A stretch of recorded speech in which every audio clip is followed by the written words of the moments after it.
Hello friends, आप सभी का एक बार फिर से मेरे इस चैनल पर स्वागत है। आज हम डिस्कस करेंगे द कॉमेट का पार्ट सेकंड। तो चलिए शुरू करते हैं इसके बारे में पढ़ना। पार्ट फर्स्ट में हमने देखा था कि दत्तादा ने किस तरह से एक कॉमेट की डिस्कवरी की है और इस कॉमेट का नाम भी दत्तादा के नाम के ऊपर ही रख दिया गया। पार्ट सेकंड में हम देखेंगे कि एक ब्रिटिश साइंटिस्ट होते हैं जो कि एक पेपर बनाते हैं दत्तादा की डिस्कवरी के ऊपर। वो और एक डिफेंस साइंस एडवाइज़र जो होते हैं वो एक दूसरे के साथ कम्युनिकेट करते हैं इम्पेंडिंग क्लेमिटी के बारे में और एक इंटरनेशनल कॉन्फ्रेंस बुलाई जाती है जिसमें सारे एक्सपर्ट आते हैं ताकि ये कॉस्मिक पजल जो है इसका कोई क्लू मिल सके। In the spacious dining hall of King College Cambridge the butler whispered differently in the provost's ear and handed him an envelope on a silver tray. The provost beckoned James and passed on the envelope saying, "It seems you are wanted urgently in your room." एक बहुत ही बड़ा dining hall Kings college Cambridge में था जहाँ पर Buttler जो है whisper कर रहे थे काफ़ी रेस्पेक्टफुली। प्रोवोस्ट के कान में जाकर के कुछ कहते हैं और उन्हें एक सिल्वर ट्रे में रख करके एनवेलप दे देते हैं। प्रोवोस्ट जो होते हैं वह जेम्स के पास जाते हैं और उन्हें जाकर के एनवेलप दे करके कहते हैं कि शायद तुम्हें अर्जेंटली अपने रूम में जाना है, ऐसा मुझे लगता है। As he made his way towards the beautiful building James open the envelope. It contain a brief note. James एक बहुत ही ब्यूटीफुल बिल्डिंग के पास जाता है और वहाँ जाते जाते अपना एनवेलप जो होता है उसको ओपन करके देखता है और वो जब उसको ओपन करके देखते हैं तो उसके अंदर इस तरह का नोट लिखा होता है, डियर डॉक्टर फोर्सिथ। जेम्स का ही नाम है पूरा, dear doctor Forsyth. The bearer of this note has been instructed to bring you to my office in London tonight. जिन्होंने जेम्स को ये नोट लिखा है वो ये चाहते हैं कि आज रात को जेम्स को वो अपने ऑफिस में लेके जाए जो कि लंदन में है। Please come without delay. और उन्होंने लिखा है कि प्लीज़ आप आ जाना बिना देर किए हुए। I am making arrangements for your overnight stay in London. और उन्होंने ये भी लिखा है कि आज रात को आपके लंदन में रुकने के मैं सारे अरेंजमेंट भी कर चुका हूँ। I regret the inconvenience case to and you and request you to keep your visits strictly confidential. और मैं आपसे क्षमा चाहता हूँ कि जो भी आपको इनकन्वीनियंस हो रहा है उसके लिए, और आप यहाँ पर मेरे से मिलने के लिए आ रहे हो, इस चीज़ को आपको कॉन्फिडेंशियल रखना है, यानी ये बात किसी और को नहीं बतानी है आपको। Believe me it is absolutely essential. Your sincerely John Macpherson. और मुझ पर विश्वास रखिए, ये बात बहुत ही ज़्यादा ज़रूरी है। और उन्होंने नीचे लिखा हुआ yours sincerely John Macpherson. The signature carried the designation underneath defence senior adviser Her Majesty government. और उन्होंने नीचे साइन करके जो जॉन मैकफरसन है उन्होंने अपनी डेजिग्नेशन दी है कि वो कौन है, वो है डिफेंस साइंस एडवाइज़र। यानी हम कह सकते हैं कि जॉन मैकफरसन जो है वह डिफेंस साइंस एडवाइज़र है। A bowler hatted man near the mantelpiece greeted him as James enter he sitting room. जैसे ही जेम्स वहाँ सिटिंग रूम में एंटर करता है तो वहाँ पर खड़ा बाउलर हैटेड मैन जेम्स को सलाम करता है। I am Johnson sir.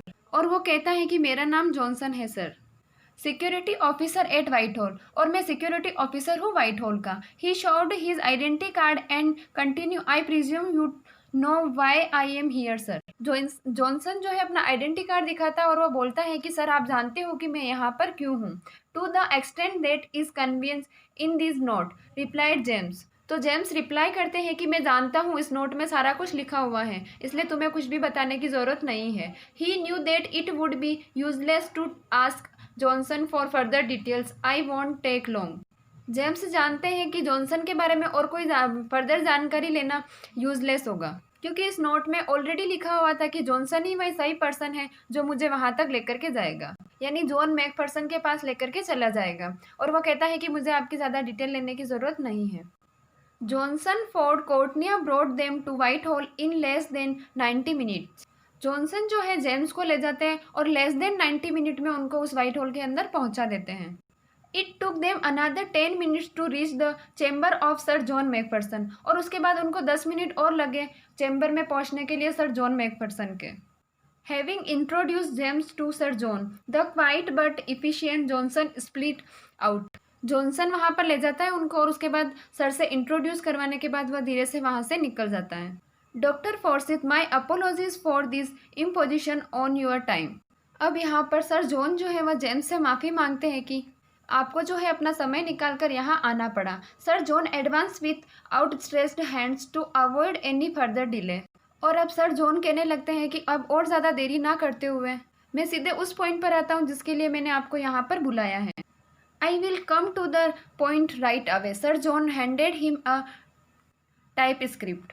और सर जॉन जो है वह जेम्स के हाथ में एक टाइप स्क्रिप्ट दे देते हैं। Why it is my paper two nature, how did you get this original manuscript. James was surprise and somewhat uneasy. एक पब्लिशिंग बुक होती है जिसका नाम होता है nature.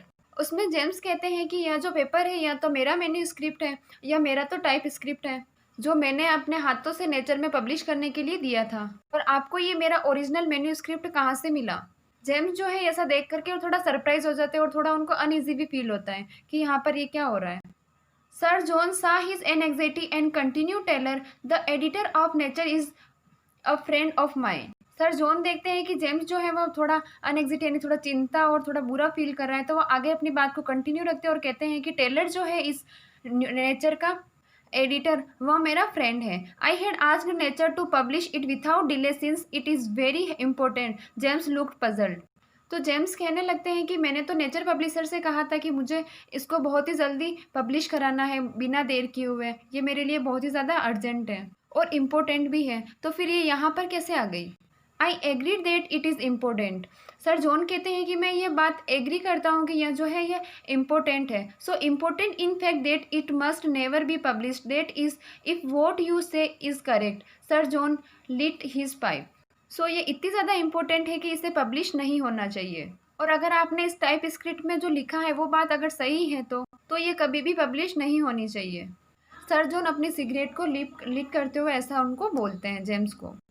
James would never have tolerated aspiration on the accuracy of his works or the implied order that it must be suppressed. James जो होते हैं उनको बिल्कुल भी पसंद नहीं होता है कि कोई उनके काम पर या उनके एस्पिरेशन पर कोई बुरा रिमार्क दे, और कोई उन्हें इस बात का ऑर्डर दे कि तुम ये काम मत करो, ये चीज़ भी उनको बिल्कुल पसंद नहीं थी। But he knew Sir John to be a respected scientist and was willing to hear him out. लेकिन वो इस बात को भी जानते हैं कि सर जॉन जो है वह बहुत ही ज़्यादा रेस्पेक्टेड साइंटिस्ट है और वो बहुत ही ज़्यादा विलिंग रहता है उनसे बात करने के लिए कि आखिरकार वो क्या कहना चाहते हैं ताकि सुने वो। Please do not misunderstand me doctor Forsyth. यहाँ पर सर जॉन कहते हैं डॉक्टर फॉर्सिथ को कि तुम मेरे को गलत मत समझो। I met Taylor today at lunch in the club where he showed me your paper. I still retain enough interest in astronomy you know and he asked for my opinion before sending it to a professional referee. तो वह कहते हैं कि मैं आज Taylor से lunch में मिला था एक क्लब में, तभी उन्होंने मुझे तुम्हारा ये जो पेपर है इसको शो किया, और मैं स्टिल बहुत ही ज़्यादा इंटरेस्टेड रहता हूँ एस्ट्रोनॉमी में, आप जानते हैं। और टेलर ने मुझसे कहा कि वो मेरा ओपिनियन लेना चाहता है इसको पब्लिश करने से पहले, उन्हें एक प्रोफेशनल रेफरेंस चाहिए था, और इसीलिए आपका ये जो पेपर है उसने मेरे को दिया था ताकि मैं इसको एक बार चेक कर लूँ। I immediately realise that your result has profound implications. और मैं इमीडिएटली इस बात को रियलाइज़ कर लिया मैंने कि अगर आपका जो ये पब्लिश हो जाएगी ये पेपर, तो इसका जो आउटपुट निकलेगा यह काफ़ी ख़तरनाक निकलेगा। इफ़ इट इज़ करेक्ट, अगर ये बात सही है तो। Let me assure you sir John. यहाँ पर जेम्स कहते हैं कि मैं इस बात के लिए श्योर हूँ सर जॉन कि मैंने यहाँ पर जो भी बात लिखी है यह एकदम करेक्ट है। I stake my reputation on it. James could not contain himself any more. मैंने इस बात को लिखने में अपनी पूरी रेपुटेशन लग गई है, और अगर ये बात मेरी गलत निकल जाती तो इससे मेरी रेपुटेशन पर पूरा प्रभाव पड़ेगा, और मैं ये कभी नहीं चाहूँगा। और इसीलिए मैंने जो कैलकुलेशन की है ये बहुत ही ज़्यादा सोच समझ कर की है। Do you realise what will happen if comet Datta collides with the earth as you predict it will. यहाँ पर सर जॉन कहते हैं कि तुमने कभी इस बात को रियलाइज़ किया है कि कोमेट दत्ता जो है वो कभी अगर हमारे अर्थ पर कोलाइड हो गया तो जैसा कि तुमने प्रेडिक्ट किया है तो क्या होगा। तो यहाँ पर जेम्स कहते हैं कि the effect will be catastrophic, यानी इसके जो इफ़ेक्ट होंगे वो बहुत ही ज़्यादा खतरनाक होंगे। That is why I have taken extra care to verify my calculations. और इसीलिए मैंने अपने कैलकुलेशन को करने में बहुत ही ज़्यादा सावधानी बरती है, यानी बोल सकते हैं कि बहुत ही ज़्यादा केयर रखी है मैंने अपनी कैलकुलेशन करने में। Barring rare circumstances the collision is inevitable, यानी कुछ ऐसी रेयर कंडीशंस है जो अगर सर्क्यूमटेंसेस बन जाए तो हो सकता है कि ये जो कोमेट दत्ता है यह कोलिजन नहीं हो। James was confident. जेम्स अपनी बात पर बहुत ही ज़्यादा कॉन्फिडेंट होता है। But sir John picked out the one qualifying phrase. What are those rare circumstances. लेकिन सर जॉन जो है उनकी एक बात को पकड़ लेते हैं। जैसा कि वो बताते हैं कि कुछ सर्कमस्टेंसेस ऐसे हैं जिनकी वजह से ये अर्थ से कोलाइड ना हो। तो पूछने लगते हैं कि क्या ऐसे सर्कमस्टेंसेस हैं, क्या ऐसी चीज़ें हैं जिनकी वजह से तुम्हें लगता है कि वो अर्थ से कोलाइड नहीं होंगी। Where it might collided with some asteroid before reaching here. तो यहाँ पर जेम्स कहते हैं कि ऐसा हो सकता है कि वो हमारे अर्थ पर पहुँचने से पहले किसी एस्ट्रॉइड से टकरा जाए, तो भी हमारी अर्थ जो है वह बच सकती है। और it might just split up when near the sun, और इट माइट इवेपोरेटेड, या तो फिर वो स्प्लिट हो जाए यानी टूट जाए, या फिर वो हवा की तरह उड़ जाए। But one can't count on this fortuitous circumstances. लेकिन वह कहता है कि इस तरह से अचानक होने वाले किसी भी सर्क्यूमटेंसेस के बारे में उसके पास कोई भी जानकारी नहीं है। We have to proceed on the assumptions that comet Datta will be collided with the earth. तो वो कहता है कि यहाँ जो सर्कमटेंसेस है रेयर सर्कमटेंसेस है, इन्हें हमें माइंड में नहीं रखना है। अगर ये चीज़ें नहीं हुई तो हमारी अर्थ से ये चीज़ आकर के टकराएगी। हमें ये चीज़ अपने माइंड में रखनी है कि हम किस तरह से अपनी अर्थ को बचाएं। हमें हमारे माइंड में ऐसा रखना है कि यह हमारी अर्थ से टकरा जाएगी। अगर हम ऐसा अपने माइंड में रखेंगे तो हमें इससे बचाने के लिए कोई ना कोई सोल्यूशन मिल जाएगा। Cometary collisions are expected to occur once in 10 million years, but now we know that the next one will occur in a year. और ये जो कॉमेट्री कोलिजन होते हैं अर्थ के साथ और किसी और प्लेनेट के साथ, वो 10 मिलियंस ईयर में एक बार होते हैं। लेकिन अब मुझे लगता है कि ये जो होने वाला है ये नेक्स्ट ईयर हमारे साथ होने वाला है। 10 months to be precise, interjected James. James कहने लगते हैं कि 10 months बहुत ही कम समय होता है। Thank you for the correction. Do you realize that we have only 10 months of survival left for the entire living species on the earth? तो Sir John कहते हैं कि आप बिल्कुल सही कह रहे हो, और क्या आप ये बात जानते हो कि हमारे पास सिर्फ सर्वाइवल के लिए 10 मंथ्स हैं। अर्थ की जो सारी स्पाइसीज हैं उनको बचाने के लिए हमारे पास सिर्फ ओनली 10 मंथ्स हैं। Don't you think we have to do something to stop all this. क्या आपको लगता है कि हमारे पास कुछ ऐसी चीज़ होनी चाहिए जिससे हम इन चीज़ को है जो रोक सकें। A fleeting smile crossed James' face just like a civil servant, as if we are facing here a minor breakdown of law and order. और जेम्स के फेस पर एक फ्लीटिंग सी स्माइल फेस करती है, और वह ऐसे करता है जैसे कि कोई एक सिविल सर्वेंट हो, और वो कहता है कि हम यहाँ पर माइनर ब्रेकडाउन फेस कर रहे हैं लॉ ऑर्डर का। ही थॉट टू हिमसेल्फ, वह अपने आप में सोचने लग जाता है। Aloud he said, how may I ask, can we prevent this nature catastrophe. और वह अपने आप से ही जोर से कहने लगता है कि मैं कैसे कहूँ कि ये जो चीज़ है ये नेचुरल कैपेस्ट्रोफी है, और ये तो नेचुरल चीज़ है। इस नेचुरल चीज़ को किसी ने बनाया नहीं है, तो क्या हम इस चीज़ को रोक सकते हैं? I don't know but we have no option but to try. तो सर जॉन कहते हैं कि मैं तो नहीं जानता, लेकिन हमारे पास एक ही ऑप्शन है कि हमें इसको बचाने के लिए ट्राई करना चाहिए। I think we need more than 2 brains to handle this situation. और आई थिंक यानी मैं सोचता हूँ कि हमें इस सिचुएशन को हैंडल करने के लिए 2 लोगों से भी ज़्यादा ब्रेन की ज़रूरत है। यानी हम दोनों दिमाग लगाए उतना ही काफ़ी नहीं है, हमसे ज़्यादा और लोगों की हमें यहाँ पर ज़रूरत है इस सिचुएशन से निपटने के लिए। It is essential to call an urgent meeting of expert from all over the world to think of a countermeasure and of course in total secrecy.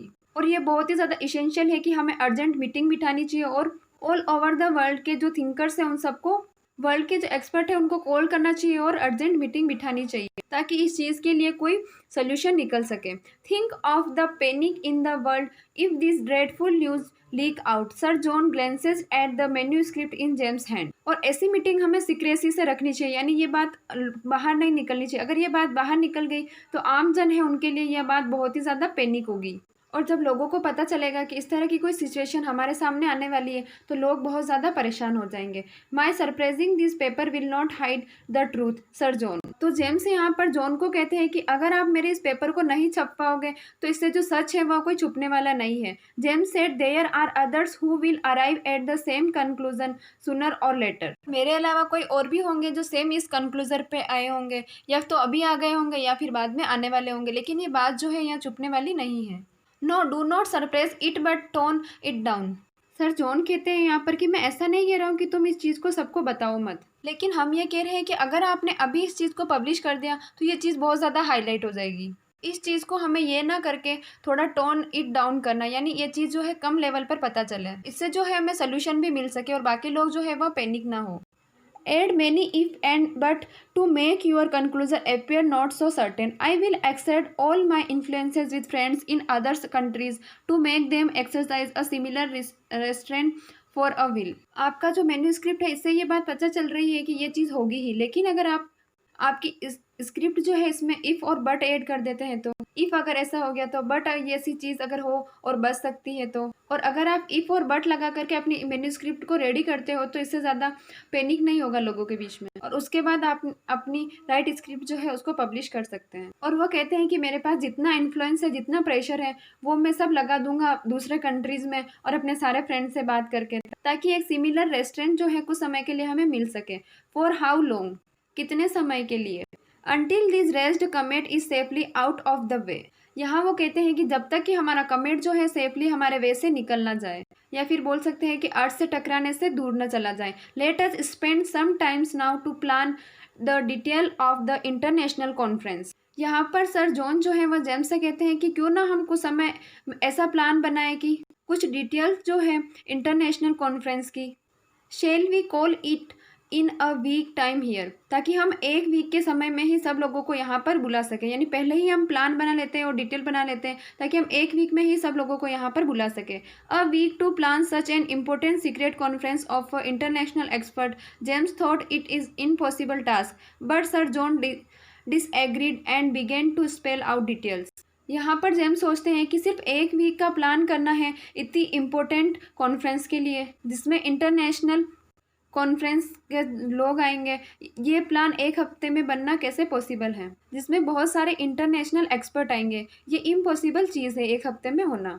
But sir John जो है इस बात से डिसएग्री करते हैं उनकी, और कहते हैं कि नहीं, ऐसा तो होना ही चाहिए, हम ऐसा करेंगे, और अपनी डिटेल्स को स्पेल आउट करने लगते हैं, यानी सबको बताने लगते हैं और जेम्स को बताने लगते हैं। यानी वो बताते हैं कि चलो हम अपने प्लान की शुरुआत करते हैं।